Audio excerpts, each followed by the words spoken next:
Very good afternoon, everyone. Thank you for joining me on this webinar for Sole Representative Visa. To introduce myself, my name is Yash Dubal. I'm the Managing Director and Senior Immigration Associate at Eva Angel Solicitors. Before we get into this webinar, I want to do check. Check is, can you all hear me loud and clear? If yes, we'll run a small poll question. If you can hear me, can you hear me loud and clear? Just say yes on to your screen poll. Say yes if you can hear me. Great. Thank you so much. No, someone cannot hear me. That's interesting. If you cannot hear me, just put your name in the chat box.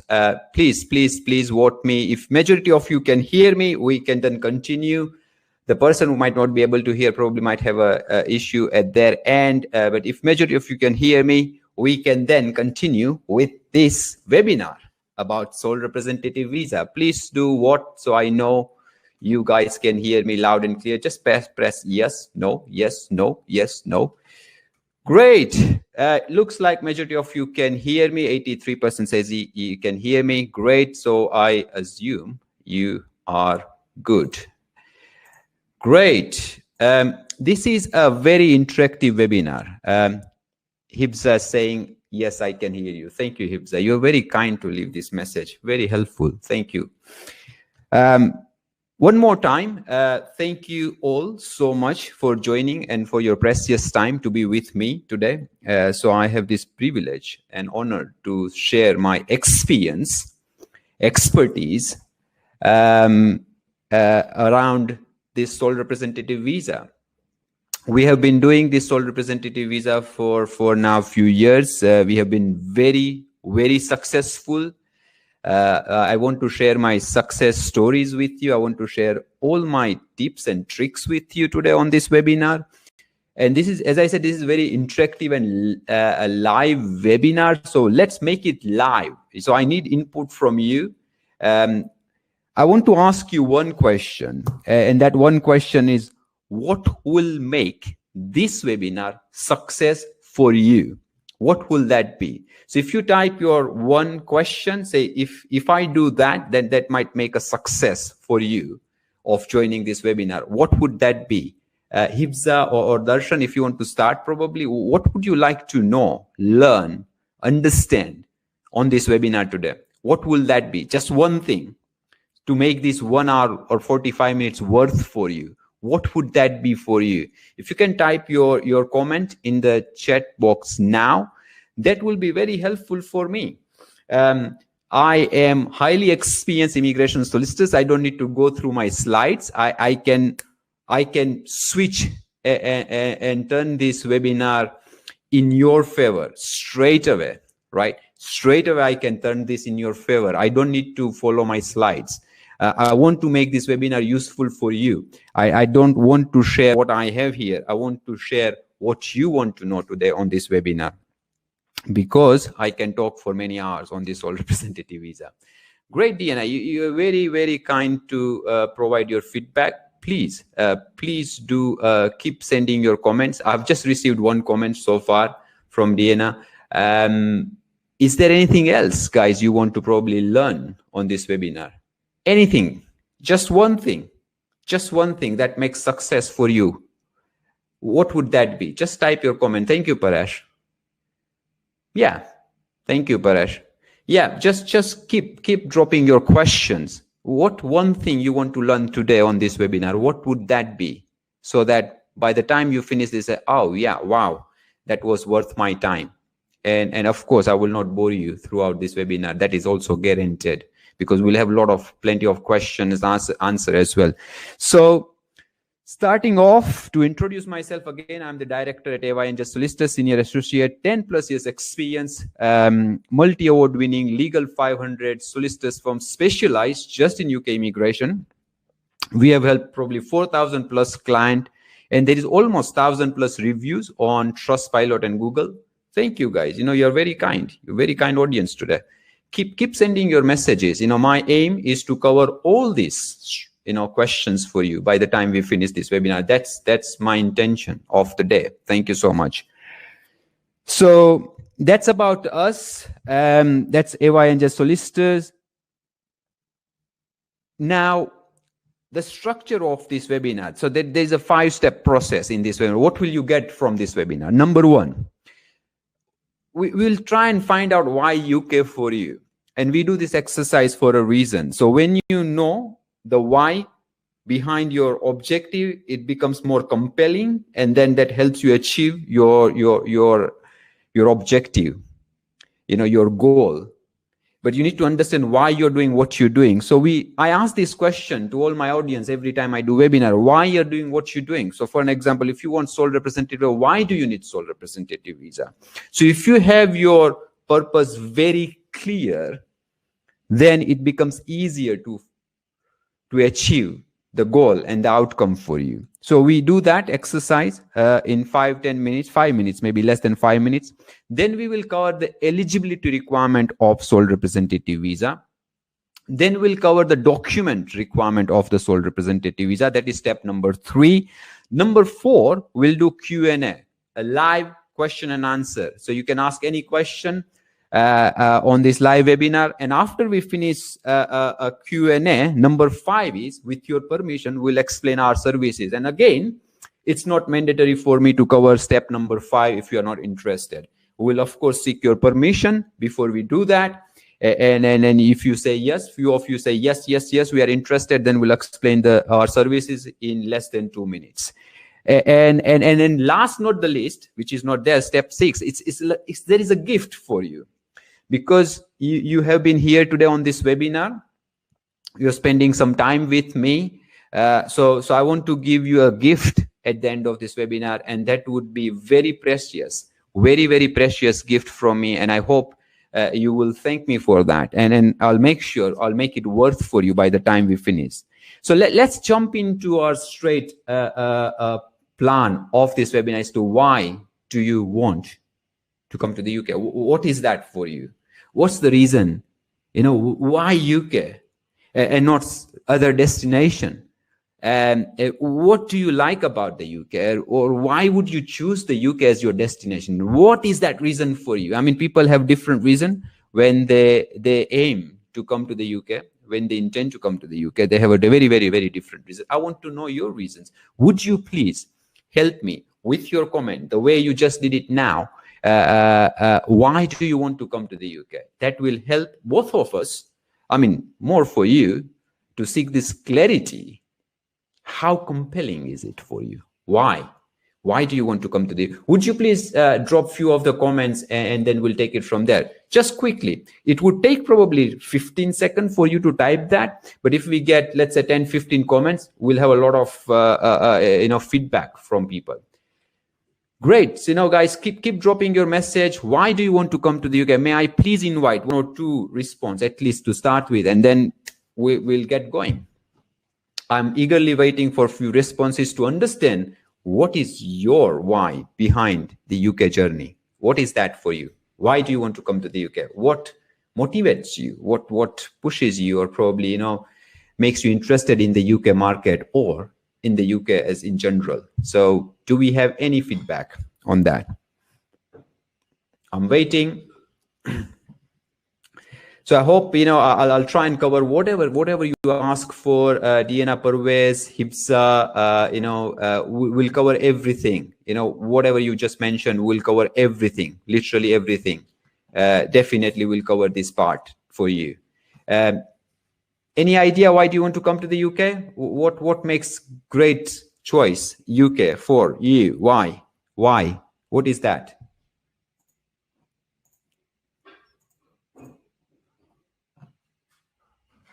Any idea? Yeah, good. UK is first world country and very beautiful weather, school for kids, happy life. Absolutely. This is standard. Why? Brilliant. Very...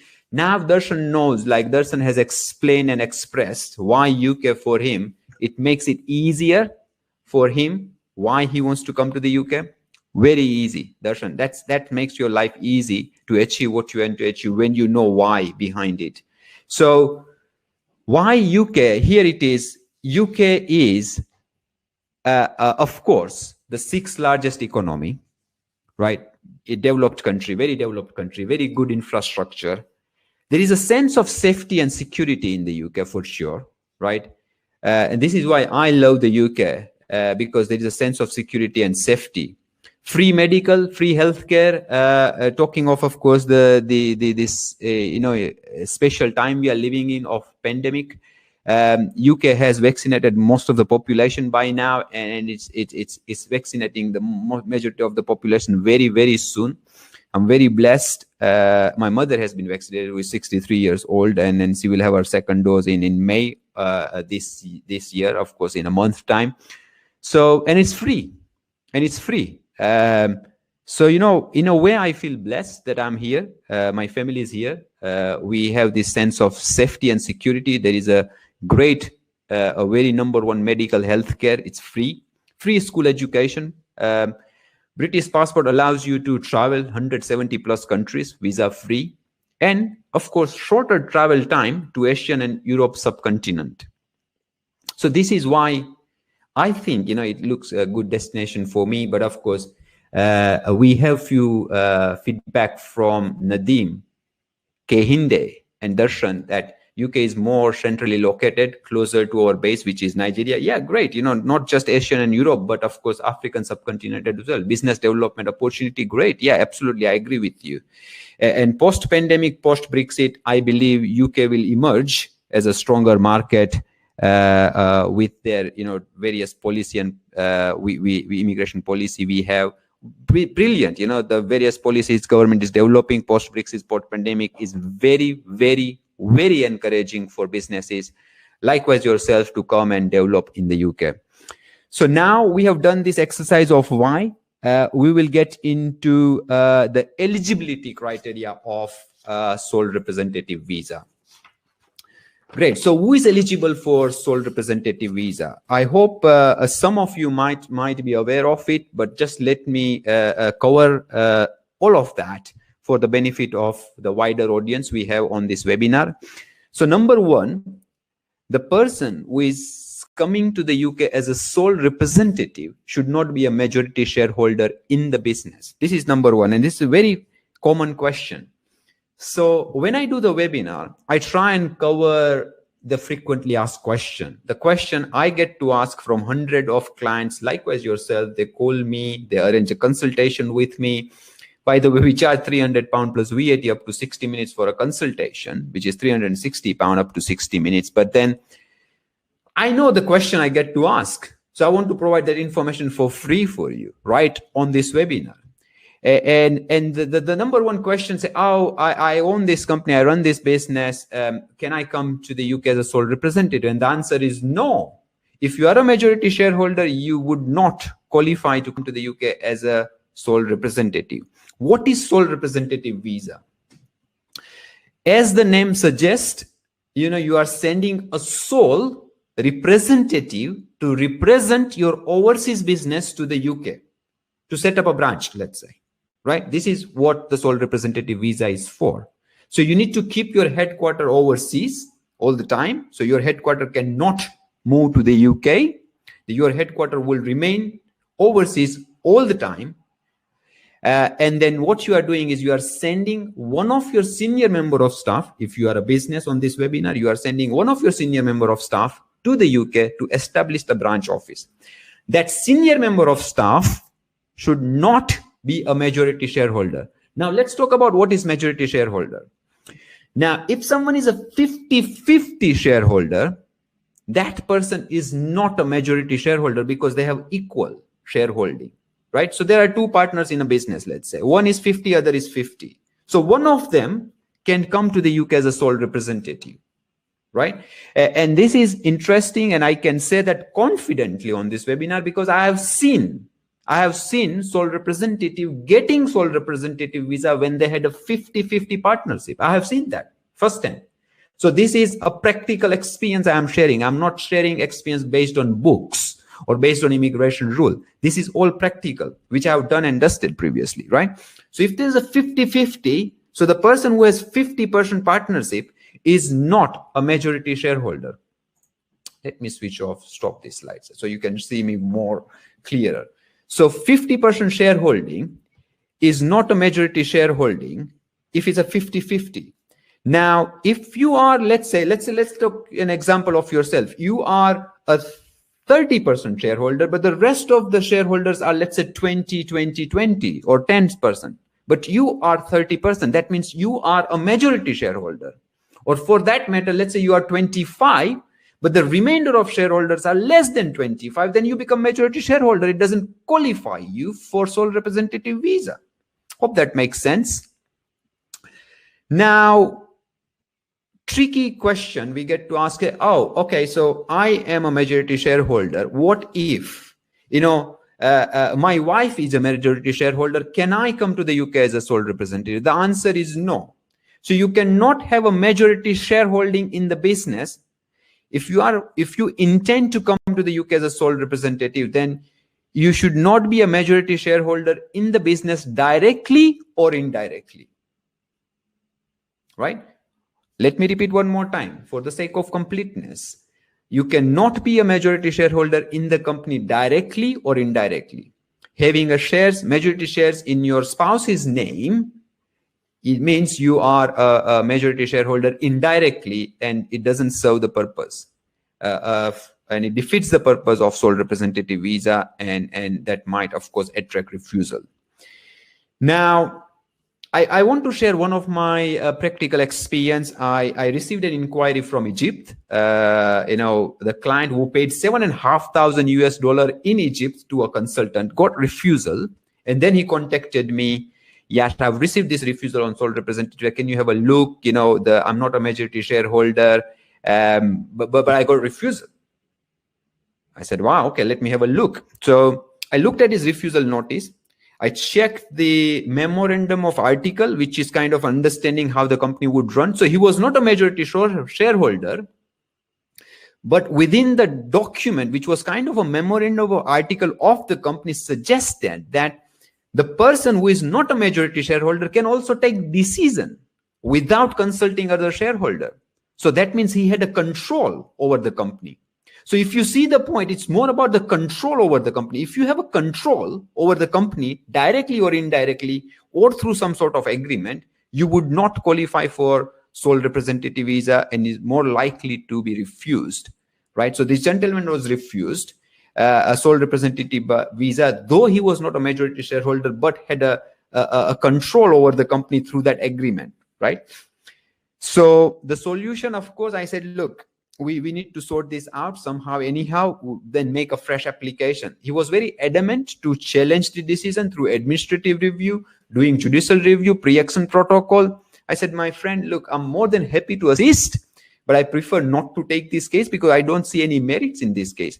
If you know that you're going to fail, I'll tell you now, you will fail. Even if you pay us few £1,000, maybe 10, 15, 20,000 pounds in fees, I'm sorry, but you will fail most likely.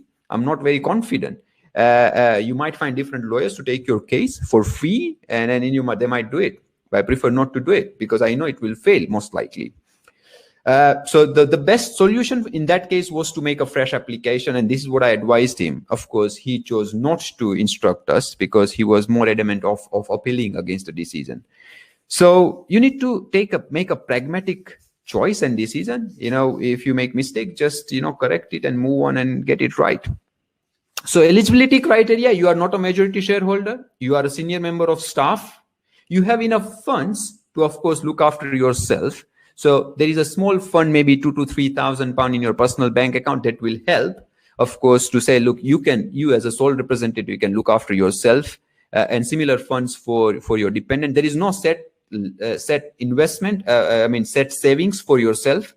We'll come back to the investment requirement or the funds requirement to set up a branch office in a minute, right? I haven't discussed that. I'm talking about the maintenance requirement for the sole representative. Number 4, you need to do an English language test, which is a very basic English language test. Speaking, listening, just A1. A1 is a very, very basic English language test, right? You can pass. You need to take a secure English language test, which, of course, you can find it on Home Office website. But IELTS, if you are overseas, then IELTS very common test.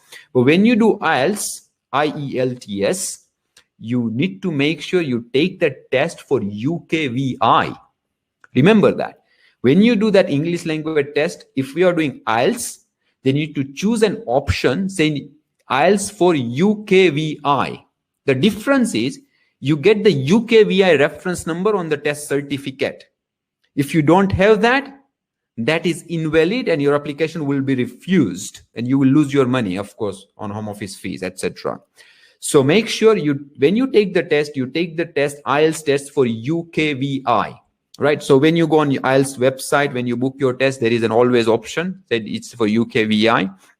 And the test you are taking is Life for Skills A1 test, speaking, listening, and you need to attain and obtain A1 level, which is very, very, very basic English language test. So I believe I have covered the eligibility criteria of a sole representative visa, but for the benefit of people who have joined a bit late, I'll repeat one more time in just 15 seconds.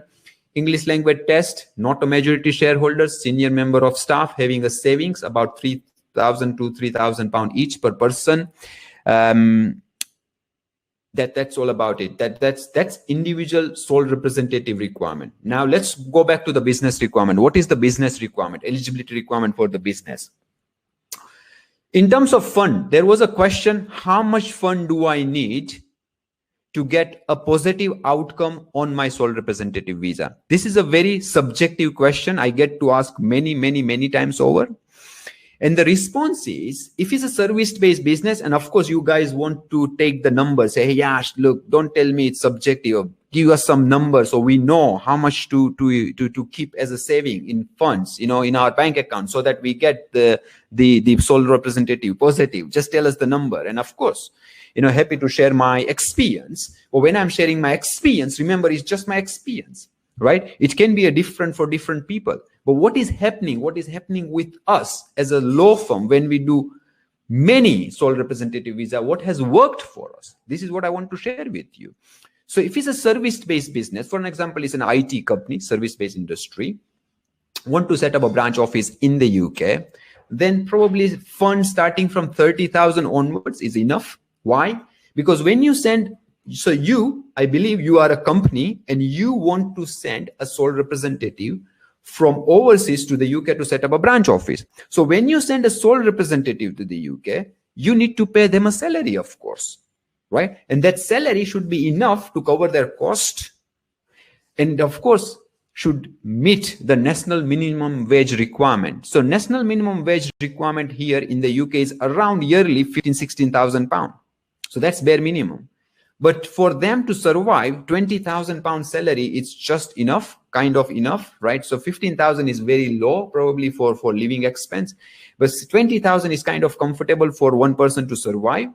And you might want to pay more, of course, depending on the seniority, depending on your company culture and requirement and what you can afford. It might be maybe 50,000. I have seen sole representative getting paid 80,000. Depends on their seniority and depends on the affordability of the company. But minimum, let's say, start with 20,000 pound onwards. Now, that is minimum.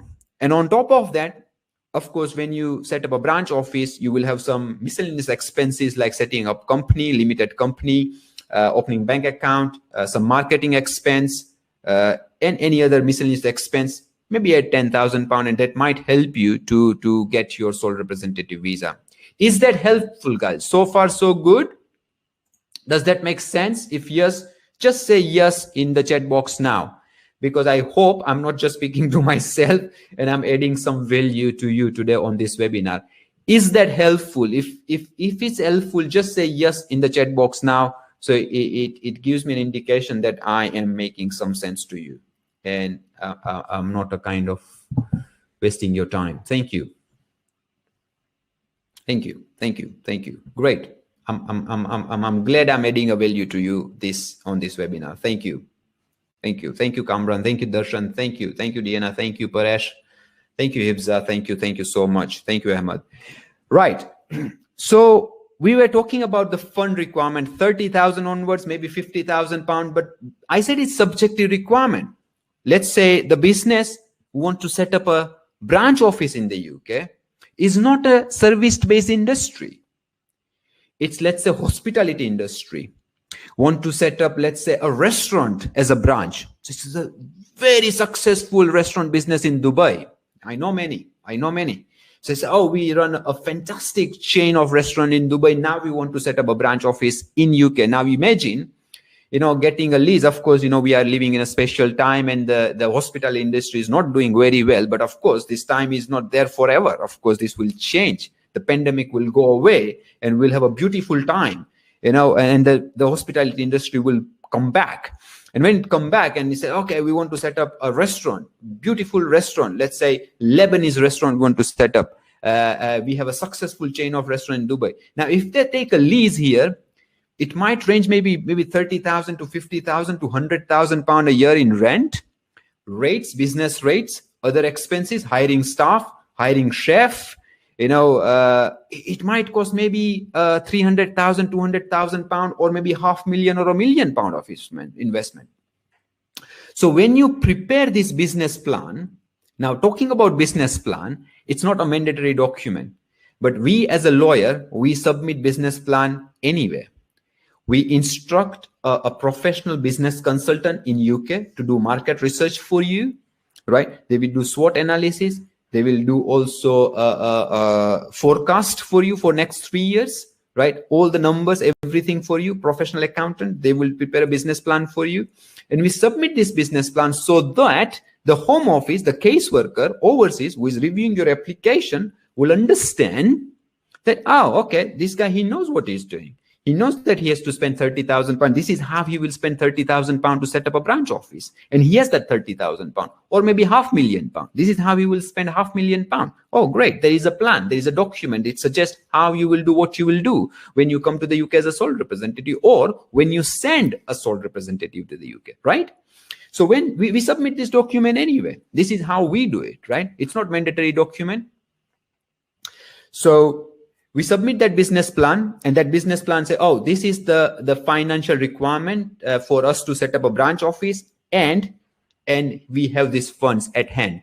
These funds needs to be in the business account of the overseas headquarter business, because that business is sending a sole representative to the UK. Now, you might have these funds now, or you might not have it. If you do not have it, and if you're bringing funds, we need to understand the source of that fund, right? There is no hard and fast requirement, but as a lawyer, we like to explain to the Home Office, say, look, we need this £100,000. Some of the overseas business, their cash flow is pretty quick. The money is in and out, and they don't keep a huge amount of cash. And this is how they run their business. Of course, it's their way of running business. So if you are bringing this 100,000 or 50,000 or 30,000 pound of investment, maybe your personal investment as an owner or director of the business or shareholder, if you invest your own money or bring in your own money, or if you bring in a loan, secured, unsecured, we just need to understand where is it coming from. Because if you all of a sudden deposit 50,000 pound, there is no money, and say, where is it coming from? Is it genuine funds? Is it genuinely available for the sole representative to set up branch? Right? So you see, I'm just going a bit technical, but these are the challenges when someone was to apply for sole representative visa. I'm just giving you very, very, very practical advice how to get sole representative visa, right? So the fund you need to show should be there for, let's say, a few months. And if it's not a saving, if you're bringing in, we need to understand source of funds. I hope understand why am I asking for source of funds, right? Again, there is no hard and fast requirement. It's a very subjective application, but you just need to provide corroborating explanation and corroborating evidence why you're doing what you're doing. I hope that makes sense. So that's about the funds. I get to ask question, do I need to set up an office? Do I need to hire office space? The answer is no. If your business is kind of business which can work from home, it's perfectly fine. There is no hard and fast requirement of setting up or hiring an office space here in the UK, right? So that's one more add-on, or probably a useful piece of information for you when you are trying to get a sole representative visa. I hope that makes sense. Now, document required. Okay, so we have covered the eligibility requirement, and give me just 5 seconds, and I want to see if I have covered some of your points. Of course, we'll go through the Q&A, but I want to, while I'm doing this, I want to make sure I'm covering what you guys are asking me to do. So there is a question about company's turnover, right? There is no specific requirement. This is a very good question. Does my company have to have minimum turnover before they intend to set up a branch office in UK or send somebody as a sole representative? The answer is no, right? Do I have to be working in the business for X number of months or years before I qualify for sole representative visa? The answer is no, right? So someone could have joined a company very recently in a senior position, right? The company might have started trading recently, but as long as there is a compelling idea and business plan, right? And if we can convince the Home Office this is a genuine intention to set up a branch office in the UK with a genuine corroborating explanation and evidence, you should be able to get a sole representative visa. There is no minimum investment requirement, but we suggest for service-based business to start with £30,000 onwards, depending on the type of business you are running. So that's how we could decide the subjective criteria of the investment. But I hope you've got the gist of it. And this is the answer to your question, guys. Hope that makes sense. But of course, the question which are not covered, of course, I will cover that into FAQ by the end of this webinar. So please bear with me. Let's talk about the document requirement. So we are not too far from Q&A. And I don't present too much in my slide, but let me start again. So we have covered eligibility, right? Now we are into document. What do you need as a document? In document, number one, I would say the most important documents I'll talk about, right? Let's not talk about the passport and photograph. Everybody knows you need to submit your passport and photograph. So let's talk about the important piece of document. Number one, a business plan. Again, I said it's not mandatory, but prepare a nice business plan. Don't prepare too technical, right? Prepare a business plan a layperson can understand, because the Home Office officer, the government officer who is reviewing your application, called entry clearance officer, they are not entrepreneurs, number one, right? They are not entrepreneurs, right? They are even not lawyers, right? So let's not talk too technical. They are bureaucrats. They want to understand if this was to make sense or not, and if it's a genuine intention or not, right? So let's say in your bank account, I'll put an example, right? This is a real example. A client of mine were keeping around, let's say, £5,000 in their account all the time. All of a sudden, they got £100,000, applied for sole representative visa without explaining the source of funds, got refused. Why? Because they did not explain the source of funds of £100,000. Where is it coming from? Why? So let's say, you are the officer now. Let's put yourself in their shoes. You are the officer, and you see £2,000, £2,000 as a balance. All of a sudden, there is £100,000. Oh, wow, where is it coming from, right? You would have that question. Or wouldn't you have that question? You would have that question. If you have that question, then the officer will have that same question. So simple, right? You don't need to be a lawyer to understand that. Now you say, oh, why would not they ask me? Say, where is this coming from? Okay, so that's a technical question. And the answer to that, the onus is on you to prove that you are a genuine sole representative.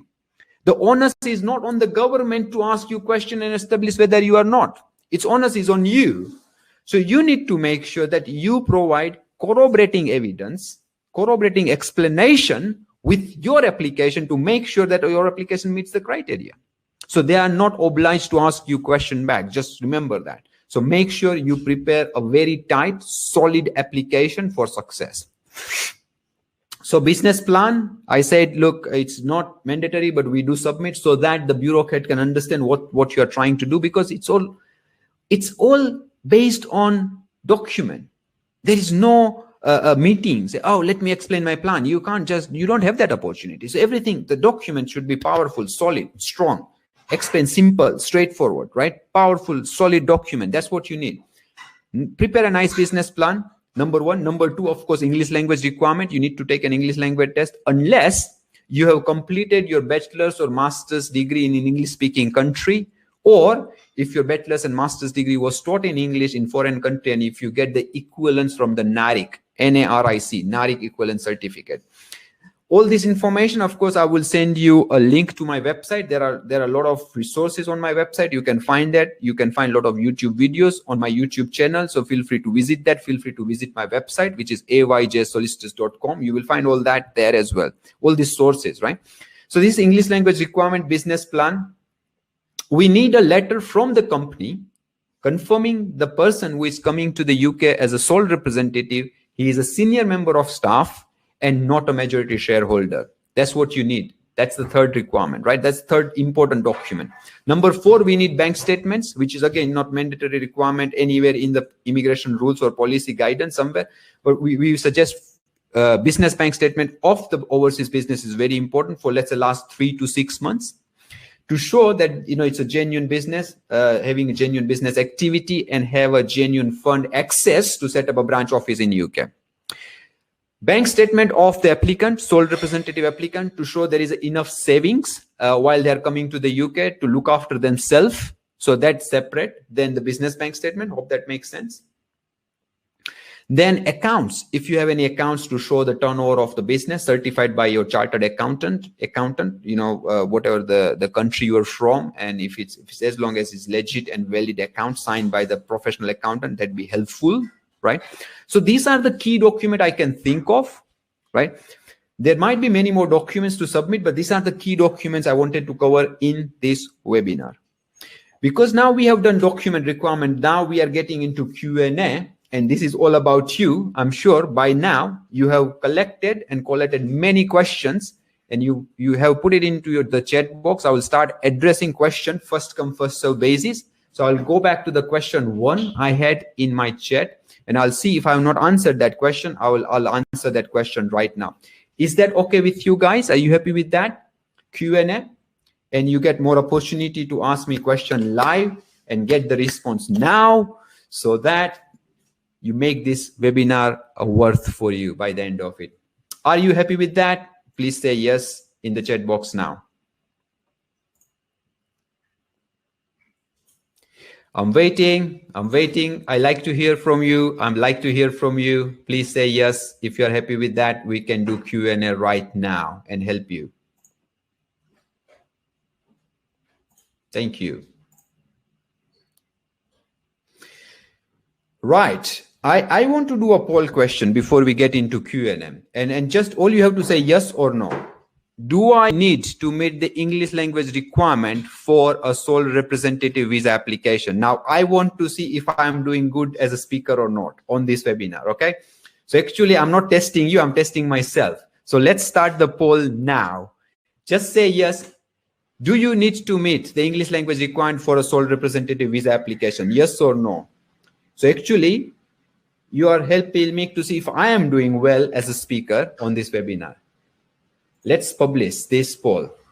Please help me to see if I am doing good, right, on this webinar as a speaker.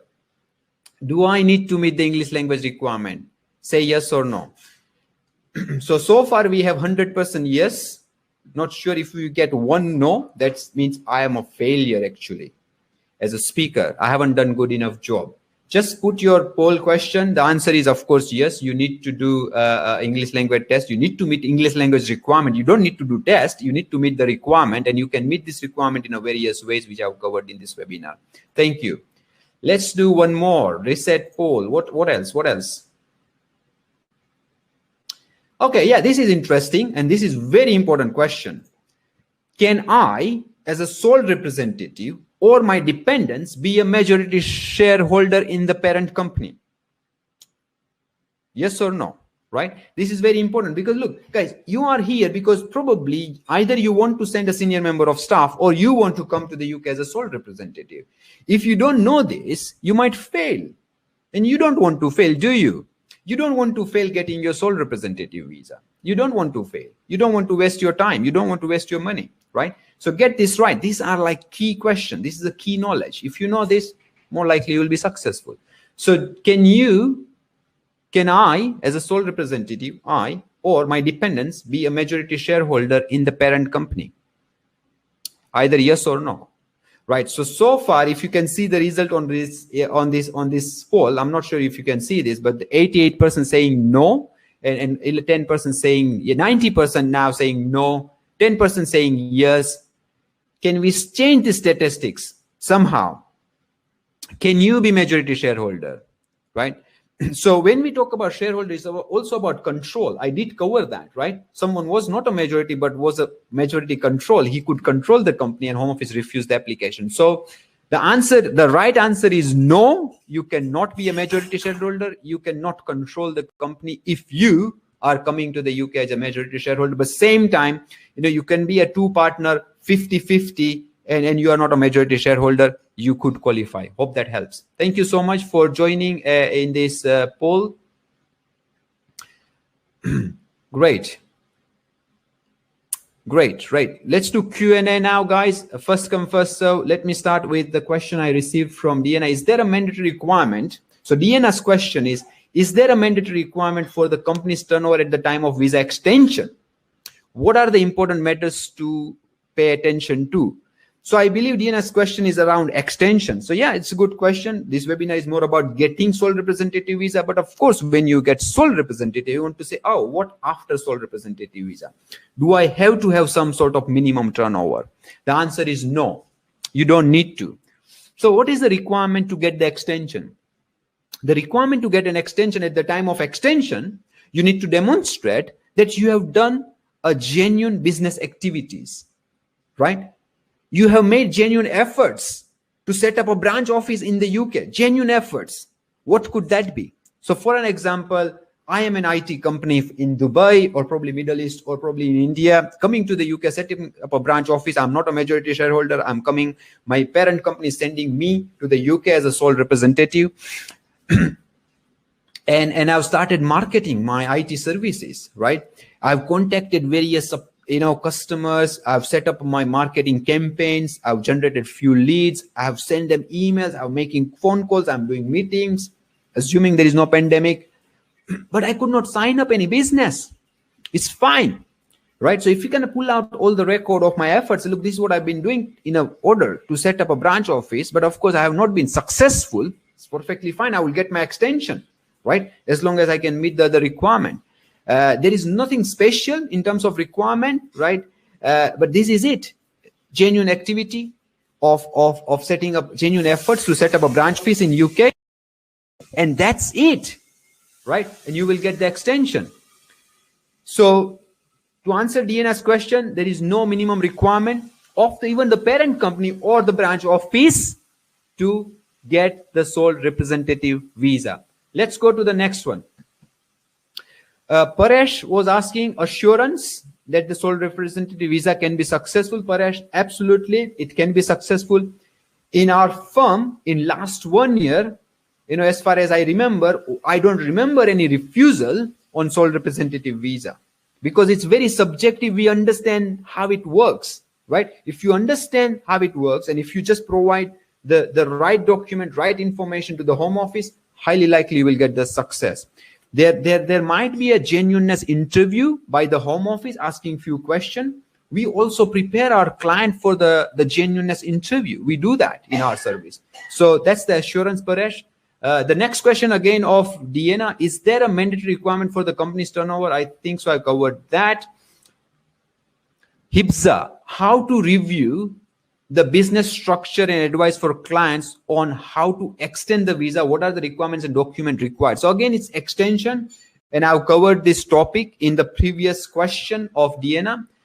Let's go to Darshan's a question. Darshan is asking a question. Sole representative visa is a personal representing the company, and how can I just invest or buy the business up to 2 to 5 crore and get the visa?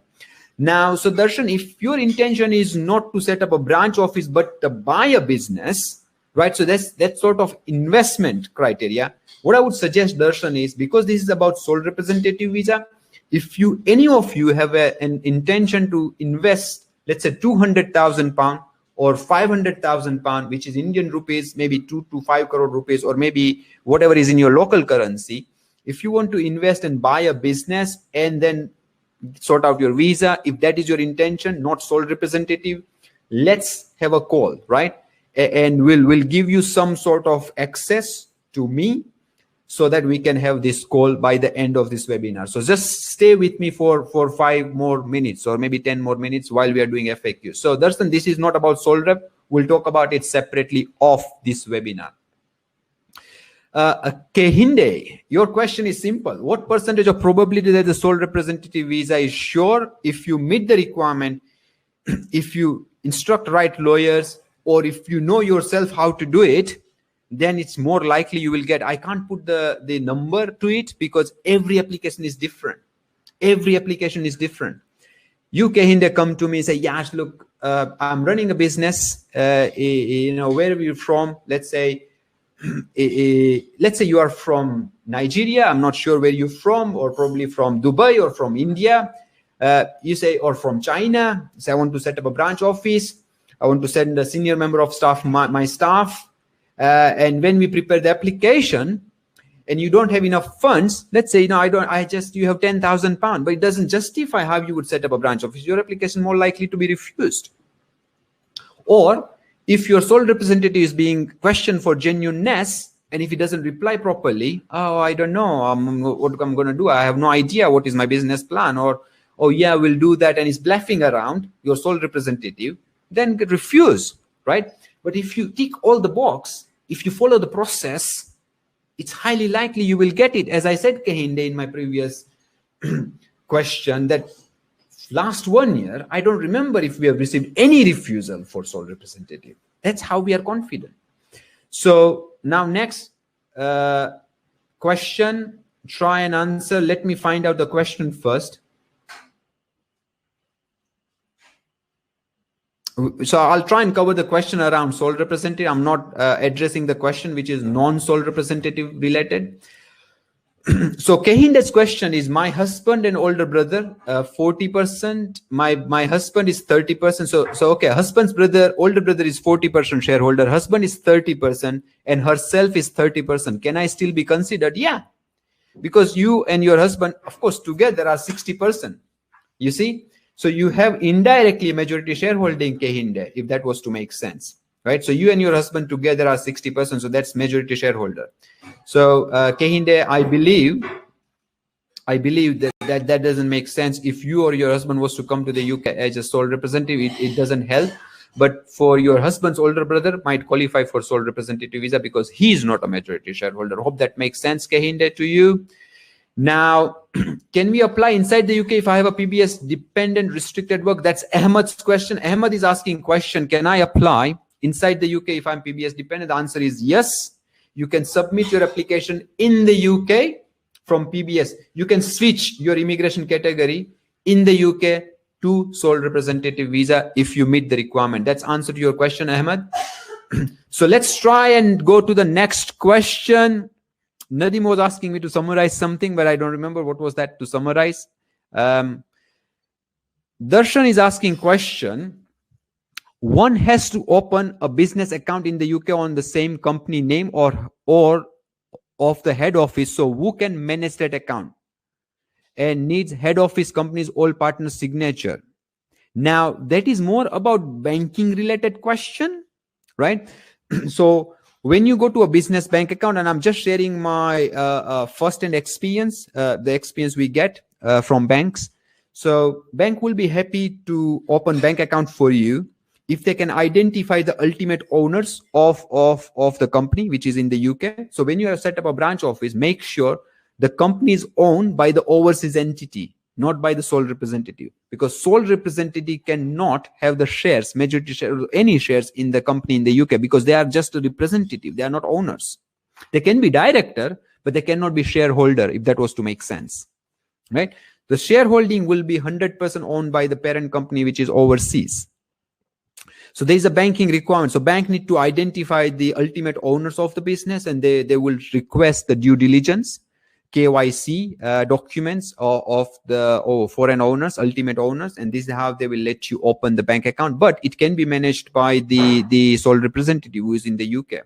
So it's a banking related question, Darshan, and I'm sure if you contact banks, we have connection in Barclays. I know a business bank manager in Barclays, which I can connect you guys to, and he can help you open your business bank account.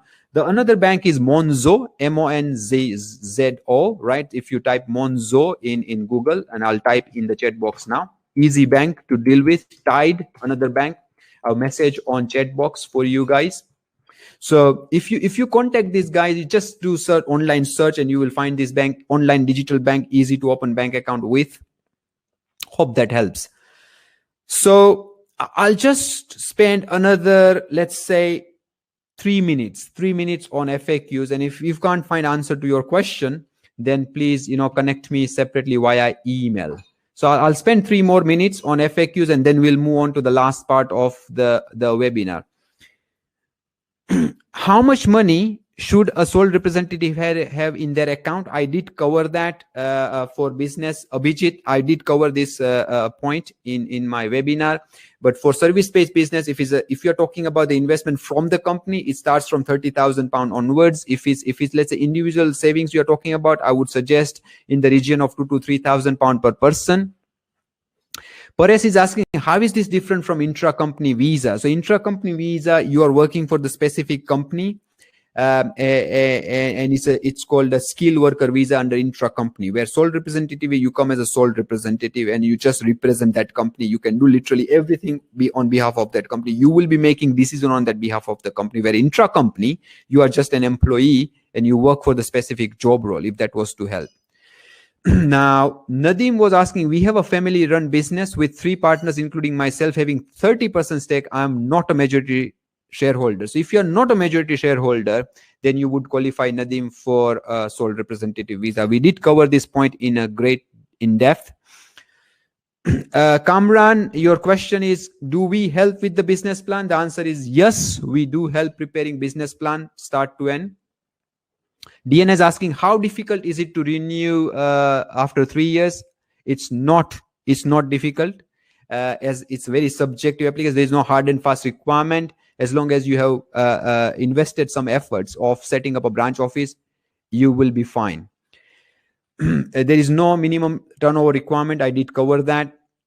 The Paresh is asking question, can I get healthcare, education, etc. benefit in the UK? Yes, free healthcare for if you are sole representative, free education for your children if you are on a sole representative visa.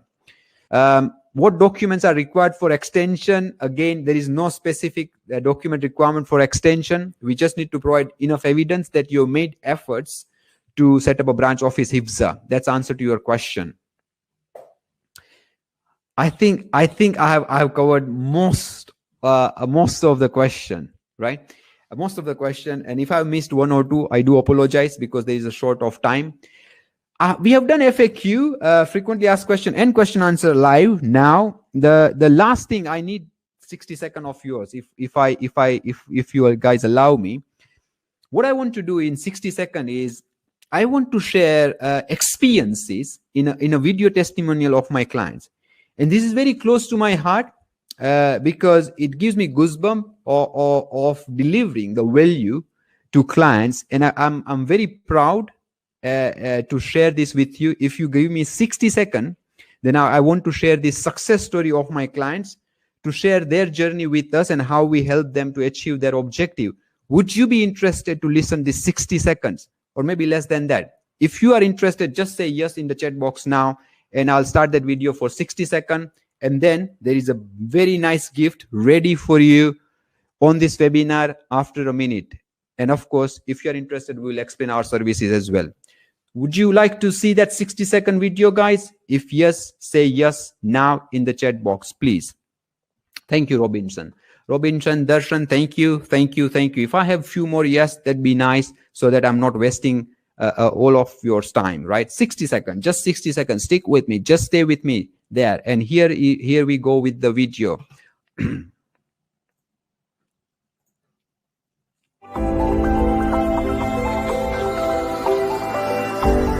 My name is Harish Rane.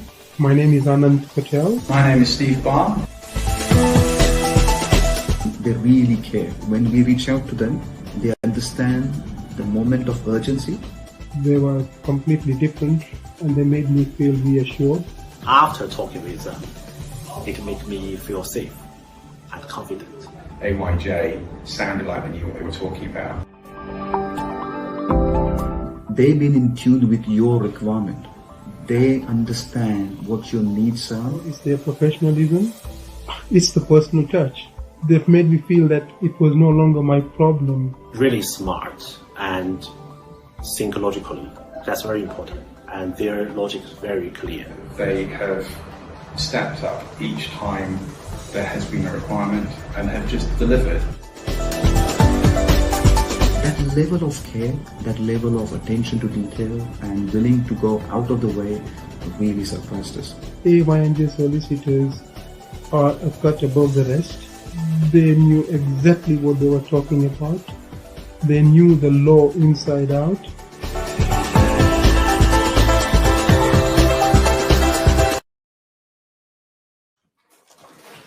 Thank you so much for your time. I really appreciate you watching this video with me. It was just to share what we do at AYNJ Solicitors and how we help clients, likewise yourself, to achieve their objective. And the best line out of this 60-second video is of Anant, where he said, we made them feel like it was no longer their problem. And this is how I like to work at AYNJ Solicitors. This is how I like to work for every client we sign up, to make them feel it's not their problem anymore, right? That makes me push and do more every single day. Thank you. Thank you for your time. Now, last not the least, if you are interested to understand how we help our clients, we have a very transparent, very fixed fee structure. There is no secret, right? It's simple fee structure, 3 options. If you like to understand, I'll just explain in 30 seconds. Would you be interested to understand that now in 30 seconds? If yes, just put yes into chat box now, and I'll just explain in 30 seconds, and then I'll give you a link with my time, if that's okay. Would you be interested to learn that in just 30 seconds? Please say yes in chat box now, and I'll explain in just 30 seconds how we work with the client, likewise yourself, to help you get the sole representative visa. But of course, before I do that, I need to hear from you. Yes. Thank you. I hope it was making complete sense. Right dot on 2 o'clock. We have completed this webinar. It's 60 minutes precisely. Great time, great time. But of course, there is a offer, right? The offer is, I'm offering everyone, if you are interested, say, look, it does make sense. I'm interested. I have a few more questions. I want to get my sole representative visa with AYNJ Solicitors. I have a few more questions to clarify. I'll give you 15 minutes free with me, right? Normally, my fees is £300 plus VAT an hour. But I want to give you this opportunity because you've been here. If you are interested, we can have a short phone call up to 15 minutes. I'll share that link now. You will get on your screen right now in a second. But before you do that, anyways, you know the unique buying points of AYNJ Solicitors is 10 plus years experience, multi-award winning, legal 500 firm, and we have served 4,000 plus client and 1,000 plus reviews on Trustpilot and Google. If you are ready to take an action now and achieve your goal, here is the link on your screen and here is the offer. So book the call now if you think that might help you. So you might see a link on your screen. If you can see the link, that'd be great. If you cannot see the link, just say no in the chat box so I know you can't see the link. So there is a link to my calendar on your screen. So if you press that button, book a call right now, you'll be able to book a call with me. What you will get an automated confirmation of this call with me, and you will get a Zoom link automatically, right? And then we connect on the Zoom call. If you prefer to be contacted by, let's say, phone call, just write down call me rather than Zoom. So if you don't use Zoom or if you don't want to use Zoom,